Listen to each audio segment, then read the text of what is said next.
नमस्कार विद्यार्थी मित्रांनो, स्वागत आहे आपल्या सर्वांचे या यूट्यूब चॅनलवर। आज आपण मराठी व्याकरण या विषयाअंतर्गत भाग 15मध्ये संभाव्य प्रश्न पाहणार आहोत। चला तर सुरुवात करूया। पहिला प्रश्न, तटिनी याचा समानार्थ शब्द सांगा।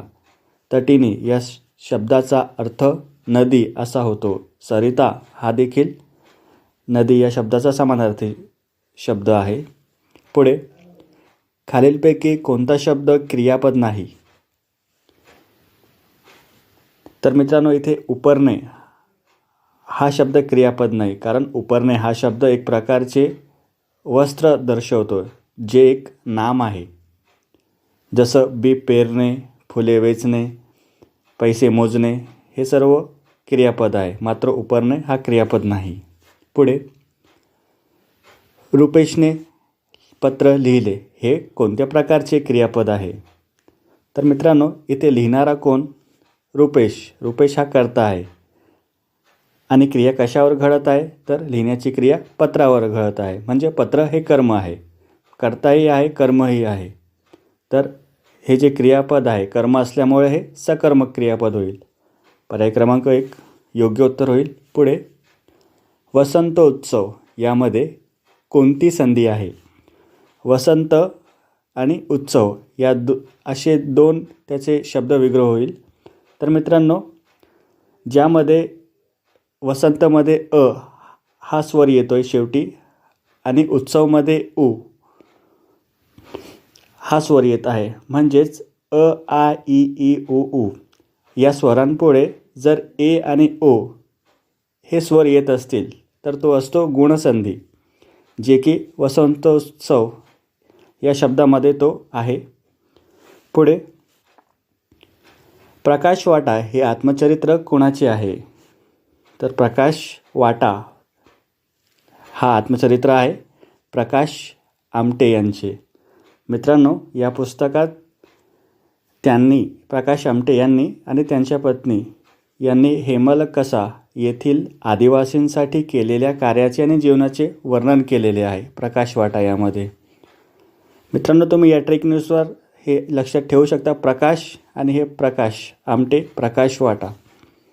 पुढे, म्हातारपण हे नामाच्या कोणत्या उपप्रकारातील आहे?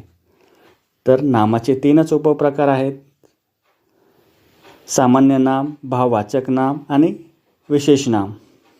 तर म्हातारपण, जे की पण हा प्रत्यय जोडला गेलेला आहे म्हणून हा झाला भाववाचक नाम।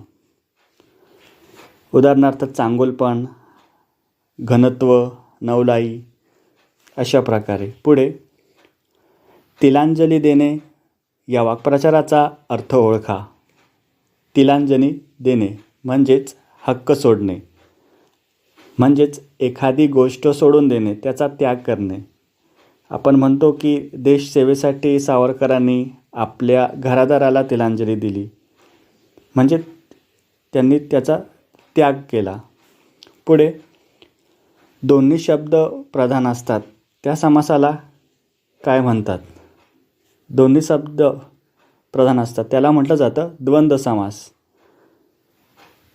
पर्याय क्रमांक 1 योग्य उत्तर होईल। पुढे, चुकीचा पर्याय ओळखा। तर मित्रांनो, इथे कळप जे की समूहवाचक नाम आहे, गरिबी भाववाचक नाम आहे, मंगळ हा मित्रांनो विशेष नाम आहे, सामान्य नाम नाही, आणि सोनू हा एक विशिष्ट व्यक्तीचं नाम आहे म्हणून विशेष नाम। जो मंगळ आहे हा विशेष नाम आहे, सामान्य नाम नाही, म्हणून पर्याय क्रमांक 3 हा चुकीचा पर्याय आहे। पुढे, हुकमी एक्का या अलंकारिक शब्दाचा योग्य अर्थ निवडा। हुकमी एक्का म्हणजे संकटाच्या वेळी खात्रीने उपयोगी पडणारे साधन, म्हणजेच खात्रीलायक साधन। पर्याय क्रमांक 1 हाच हुकमी एक्का या अलंकारिक शब्दाचा योग्य अर्थ होईल। पुढे, खालील वाक्यात विशेषणाचा प्रकार ओळखा।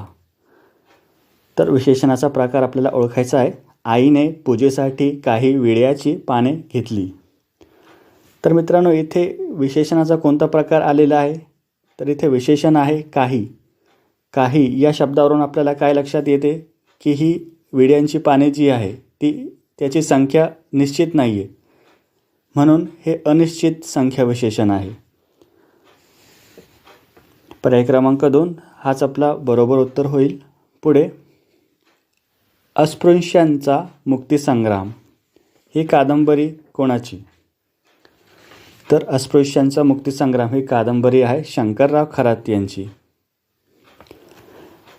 यांनी हे लिहिलेलं आहे अस्पृश्यांचा मुक्तिसंग्राम. मित्रांनो, शंकरराव खरात यांनी डॉक्टर बाबासाहेब आंबेडकरांची जी अस्पृश्यांसाठी जी हक्कासाठी लढा दिलेला आहे त्याचा इतिहास त्यामध्ये मांडला गेलेला आहे शंकरराव खरात यांनी. पुढे ओवाळणे या शब्दाचा समानार्थी शब्द ओळखा. ओवाळणे म्हणजे आरती करणे म्हणजेच औक्षण. पर्याय क्रमांक 1 आपला योग्य उत्तर होईल. पुढे खारीक या शब्दाचे अनेकवचनी रूप ओळखा. खारीक मित्रांनो हे एक स्त्रीलिंगी नाम आहे. खारीक, ती खारीक. तर असे स्त्रीलिंग नाम जे अकारांत आहेत तर त्याचे अनेकवचन आकारांत होते. उदाहरणार्थ सून, सुना, तारीख, तारखा. त्याचप्रमाणे खारीक, खारका. पर्याय क्रमांक 2 हाच आपला योग्य उत्तर होईल. पुढे तडीक या शब्दाचा योग्य समानार्थी शब्द ओळखा. तडीक म्हणजेच वीज अर्थात विद्युल्लता. पर्याय क्रमांक 3 हा तडीक या शब्दाचा योग्य समानार्थी शब्द होईल. पुढे प्रस्तुत पर्यायांपैकी कोणता शब्द हा बेडूक या शब्दाचा समानार्थी नाही? तर बेडकाला समानार्थी शब्द आहेत मंडूक, दरदूर आणि भेक. मात्र आरल हा समानार्थी शब्द म्हणता येणार नाही बेडूक या शब्दाला, कारण आरलचा अर्थ होतो फूल, पुष्प. म्हणून पर्याय क्रमांक 3 हा बेडूक या शब्दाचा समानार्थी नाही. पुढे पिसू या उकारांत स्त्रीलिंगी नामाचे अनेकवचन कसे होते? तर मित्रांनो, पिसू हा स्त्रीलिंगी शब्द आहे, उकारांत पिसू. तर त्याचे अनेकवचन जसे आपण सासू या शब्दाचे अनेकवचन कसं करतो? सासवा, जळू, जळवा, जाऊ, जावा. त्याप्रमाणे पिसूचा पिसवा म्हणजे वाकारांत होत आहे इथे अनेकवचन. पर्याय क्रमांक 1 योग्य उत्तर आहे. पुढे अलंकारिक शब्दाची योग्य जोडी ओळखा. मित्रांनो, अलंकारिक शब्द दिलेले आहे आणि त्याचे आपल्याला अर्थ जे योग्य असलेले आहे ते ओळखायचं आहे. यामध्ये अष्टपैलू त्याचा अर्थ आहे अनेक बाबींमध्ये प्रवीण असलेला. इथे हा अर्थ बरोबर दिलेला आहे. गळ्यातील ताईत म्हणजे अत्यंत प्रिय व्यक्ती. इथे चुकलेला आहे अर्थ. गोगलगाय म्हणजे हळूहळू काम करणारी. आणि गप्पीदास याचा अर्थ होतो बडबडा मनुष्य, गप्पा मारणारा. इथेही अर्थ चुकलेला आहे. म्हणून आपला पर्याय क्रमांक 1 अष्टपैलू अनेक बाबीमध्ये प्रवीण असलेला हाच योग्य होईल. पुढे रीती भूतकाळातील क्रियापद कोणते? तर मित्रांनो, रीती म्हणजे नेहमी क्रिया घडणारी आणि भूतकाळ म्हणजे भूतकाळात नेहमी क्रिया घडणारी असे क्रियापद. तर असे कोणते क्रियापद आहे? तर ते आहे सोडवत असे. हा रीती भूतकाळातील क्रियापद आहे. उदाहरणार्थ ती गणित नेहमी सोडवत असे. तर आपल्याला या वाक्यावरून काय लक्षात येते की ही घटना भूतकाळात नेहमी घडत होती. म्हणून पर्याय क्रमांक 3 हाच रीती भूतकाळ क्रियापद होईल. पुढे तू त्या राजपुत्राला वर अधोरेखित शब्दाची जात ओळखा. तर मित्रांनो, इथे वर या शब्दाला अधोरेखित आहे. तर त्या शब्दाची जात आहे पर्याय क्रमांक 1 क्रियापद. कारण मित्रांनो, हे जे वर आहे हा शब्द क्रिया दर्शवतो. म्हणजेच वरचा अर्थ आहे निवडणे किंवा लग्न करणे. तो त्या राजपुत्राला वर. पुढे केशवकुमार या टोपण नावाने कोणते साहित्यिक प्रसिद्ध आहेत? केशवकुमार तर ते आहेत प्रल्हाद केशव अत्रे, ज्यांना केशव कुमार या टोपण नावाने ओळखले जाते. मित्रांनो, हे जे नाव आहे केशव कुमार हे झेंडूची फुले या त्यांच्या विडंबनापर कवितेमधून ते घेतलेले आहे. यांचंच प्रल्हाद केशव अत्रे यांच्या. पुढे, खालीलपैकी कोणते तत्पुरुष समासाचे उदाहरण नाही? तत्पुरुष समास, ज्यामध्ये तत्पुरुष समासामध्ये दुसरे पद महत्त्वाचे असते.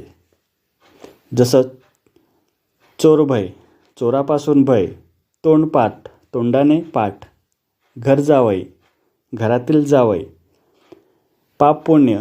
मित्रांनो, पाप पुण्यामध्ये दोन्ही पदे महत्त्वाची आहेत, म्हणून हे तत्पुरुषमध्ये येणारे नाही. तत्पुरुषमध्ये फक्त दुसरे पद महत्त्वाचे आहे, म्हणून पाप पुण्य हे तत्पुरुष समासाचे उदाहरण नाही, हे द्वंद्व समासाचे उदाहरण आहे. पुढे, गोड या शब्दाचा नामरूपी शब्द निवडा. तर मित्रांनो, गोड या शब्दाचा नामरूपी शब्द होईल गोडवा. पर्याय क्रमांक 1 योग्य उत्तर होईल. मित्रांनो, नामरूपी म्हणजेच भाववाचक नाम, त्यातून भाव गुणधर्म व्यक्त होत असेल असे नाम गोडवा. पुढे, कुंजर या अर्थाचा शब्द सांगा. कुंजर म्हणजेच हत्ती, गज. आणखी कोणते शब्द आहे हत्तीला समानार्थी? भद्र, सारंग, मातंग अशा प्रकारे. शेवटचा प्रश्न, कोणत्या वाक्यात द्वितीय पुरुषवाचक सर्वनाम वापरले आहे? तर मित्रांनो, जेव्हा बोलणारा व्यक्ती समोरच्या व्यक्तीसाठी आपण हा शब्द आदराने वापरतो. उदाहरणार्थ, आपण आत यावे, म्हणजे हाच आपला योग्य उत्तर होईल. आपण कोण? आपण म्हणतो समोरच्या व्यक्तीला, म्हणजे तो झाला द्वितीय पुरुषवाचक. जर स्वतःबद्दल म्हटला असता तर तो असता प्रथम पुरुषवाचक सर्वनाम. मात्र इथे प्रश्न आहे द्वितीय पुरुषवाचक सर्वनाम. आपण आत यावे, म्हणजे हे समोरच्या व्यक्तीसाठी वापरले गेलेला आहे हा शब्द आपण. तर मित्रांनो, अशा प्रकारे आज आपण ही 25 प्रश्न अभ्यासली, त्यामागचे कन्सेप्ट आपण जाणून घेतलेत. व्हिडिओ आवडल्यास व्हिडिओला लाईक करा, चॅनलला सबस्क्राईब करणं विसरू नका. काही शंका असेल तर कमेंट बॉक्समध्ये नक्कीच कमेंट करा.